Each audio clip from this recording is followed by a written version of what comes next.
Oi, turma, tudo bom? Vamos dar sequência aqui às nossas aulas de normas fundamentais do processo, mas não sem antes recapitular o que foi dito na nossa primeira aula, na aula anterior, de que as normas fundamentais do processo elas podem ser normas regras ou normas princípios, e que essas normas fundamentais elas estão dispostas basicamente no artigo 1º ao 12 do CPC. Elas estão também dispostas em outros artigos do CPC e elas também estão dispostas na Constituição Federal. Hoje a gente vai falar sobre duas normas fundamentais que estão expressas nos artigos 5º e 6º do CPC, do Código de Processo Civil, e que tratam do princípio da boa-fé processual e do princípio da cooperação. Eu vou manter aquela dinâmica da nossa aula de ler o artigo e depois fazer os comentários. Então vamos começar aqui com o artigo 5º, que diz o seguinte, olha só: aquele que de qualquer forma participa do processo deve se comportar de acordo com a boa-fé. E aí eu começo esclarecendo que essa boa-fé, esse dever de agir corretamente, com lisura, com probidade, com retidão, ele não é uma boa-fé subjetiva, é uma boa-fé objetiva. E por que eu digo que não é uma boa-fé subjetiva? Porque na hora que eu subjetivo o conceito do que seria boa-fé, o meu conceito de boa-fé pode não ser o seu. E pode não ser o do juiz, né? Então, o legislador, ele trata da boa-fé objetiva processual. Desses deveres, justamente, que eu falei, de lealdade, de agir corretamente dentro do processo. Bom, isso está ligado a algumas condutas que a parte deve ter, e também a noção de que isso se dirige a todos os atores do processo. O artigo 142, vou dar uma lida aqui para vocês, ele fala o seguinte, olha só, para a gente perceber como esse dever de boa-fé, ele se dirige às partes, aos juízes, enfim, aos magistrados, aos promotores, aos defensores, a todos aqueles que do processo fazem parte. Então ele diz o seguinte: convencendo-se pelas circunstâncias de que o autor e o réu se serviram do processo para participar de ato simulado ou conseguir fim vedado por lei, o juiz proferirá a decisão que impeça os objetivos das partes, aplicando de ofício as penalidades de litigância de má-fé. Gente, eu vou comentar duas coisas aqui. A primeira é perceber que essa norma ela se dirige a todos, então aqui vejam que tanto ao autor como ao réu, que nesse exemplo se mancomunaram para, através do processo, obter fim ilícito, e também da possibilidade do juiz aplicar as penalidades por litigância de má-fé.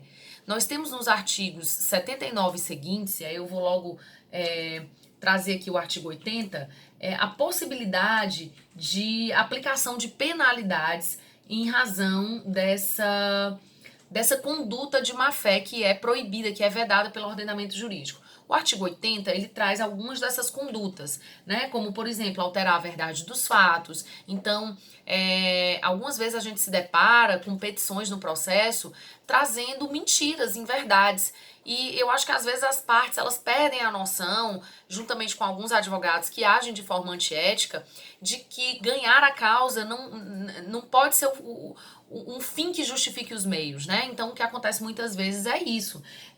Também usado o processo para conseguir objetivo legal foi o que eu mencionei agora no artigo 142, ou seja, são artigos que conversam entre si.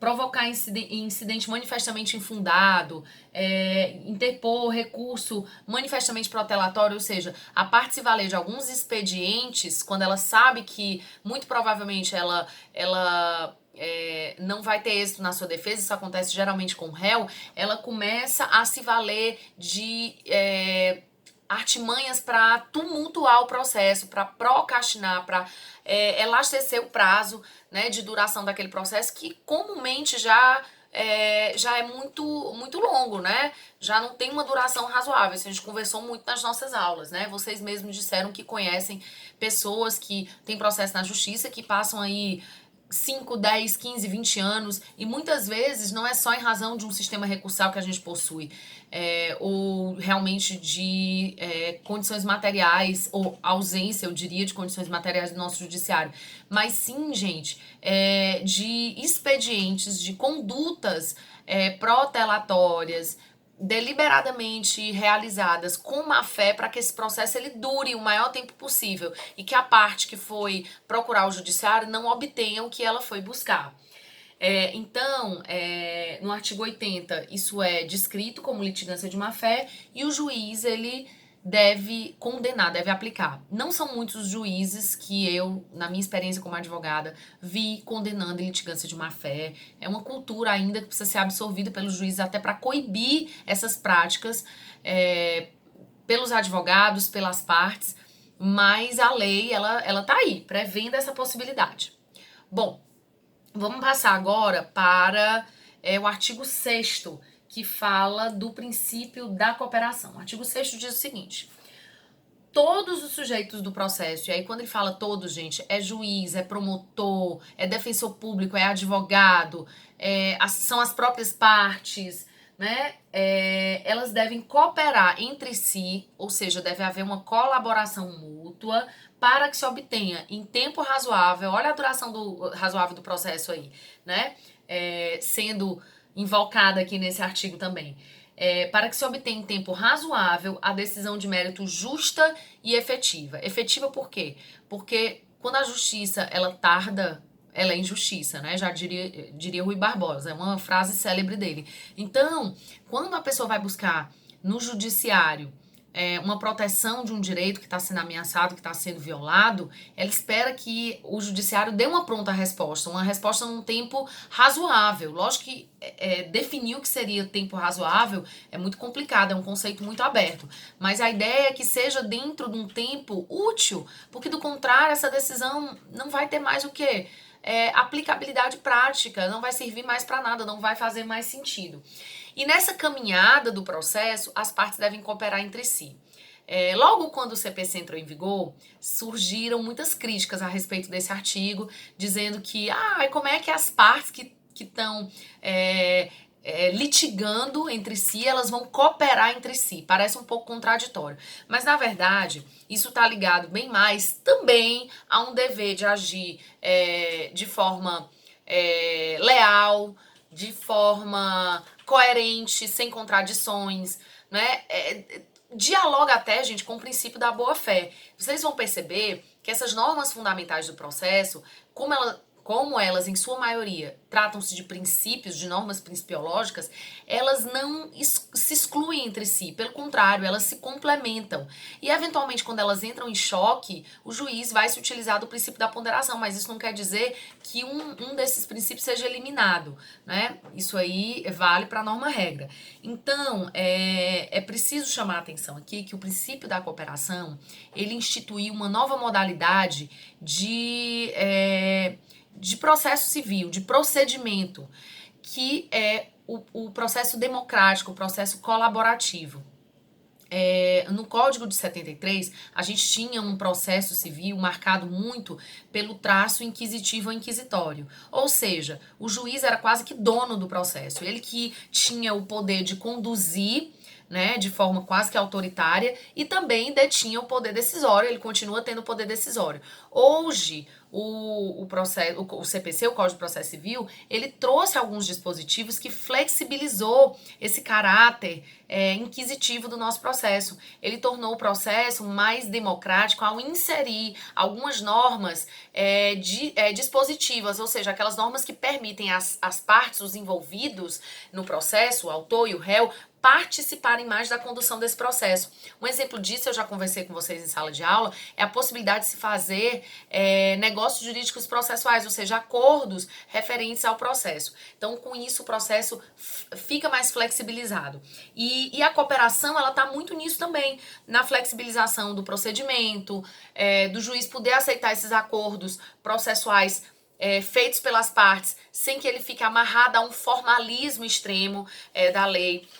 O dever de esclarecimento, ou seja, o dever que o magistrado tem de, por exemplo, não indeferir uma petição inicial sem que seja dada a oportunidade de emendá-la, ou seja, de corrigi-la, quando isso é possível, quando não é um erro fatal, vamos dizer assim. A gente ainda vai estudar a questão das invalidações, né, no processo, mas desde que esse erro não seja grave, o juiz, até por um dever de esclarecimento, que fala também, conversa também com o princípio da cooperação, ele deve intimar a parte, né, para corrigir esse erro, para sanar esse erro, intimar o autor, para emendar a petição inicial. E nesse despacho em que ele intima o juiz, que ele chama o autor para fazer a correção da sua petição inicial, ele tem que que declinar, ele tem que dizer o que é. A parte não vai ficar adivinhando. Então isso tem a ver com o princípio da cooperação.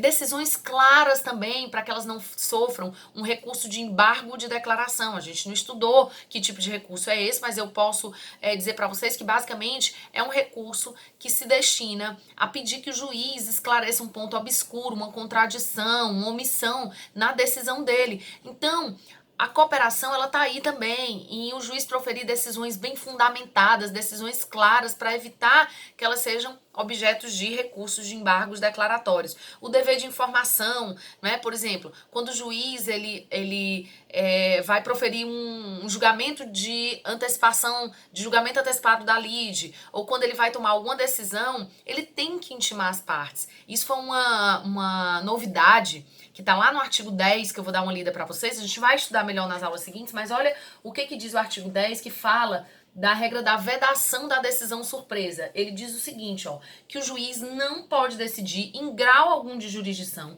com base em fundamento a respeito do qual não se tenha dado às partes oportunidade de se manifestar, ainda que se trate de matéria que ele deva decidir de ofício. Ou seja, mesmo que o juiz possa decidir de pronto, que era o que ocorria no CPC anterior, ele não vai poder fazer isso sem antes consultar as partes, sem antes mandar ouvir as partes. Isso tem a ver também com o princípio do contraditório, gente. A gente já conversou sobre isso na aula passada. Então, isso basicamente é o princípio da cooperação. Bom, eu espero ter deixado claro para vocês aqui do que se tratam essas duas normas fundamentais, e nas próximas aulas a gente vai falar um pouquinho sobre o princípio da isonomia e princípio da eficiência processual, tá bom, gente? Então, até a próxima!